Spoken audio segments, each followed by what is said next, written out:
นี่แม่งอันนี้แม่ผู้ใดฮู้แน่นี่เวลาเขาเหยียบมันน่ะคือเขาเหยียบน้ำนี่ล่ะที่แรกข้อยก็นึกว่าข้อยเหยียบเศษไม้นี่ลักษณะมันสิเป็นแบบนี้ล่ะไอ้ออกหลายมื้อนี้แม่ว่าแต่เคยเห็นที่แรกข้อยก็นึกว่าเป็นแมงไม้ธรรมดาเหยียบเข้าไปว่าคือจังเขาเหยียบน้ำเหยียบหยังนี่ล่ะโตมันก็เป็นคนเด้เป็นน้ำใช่ไหมมันแมงอีหยังมันสิเบื่อบ่ล่ะบัดนี้เดี๋ยวข้อยสิเอานี่มาซูนออกหลายมื้อนี้แม่ปีเต็มบ้านอยู่นี่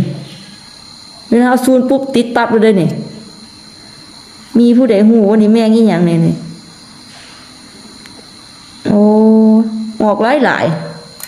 มื้อนี้ก็คือออกหลายนี่บ่เขาว่าพายุสิมานี่อันนี้บ่นี่บ่สาเหตุมันนี่บ่นี่แม่หลายได้มื้อนี้น่ะกวาดทิ่มแล้วนี่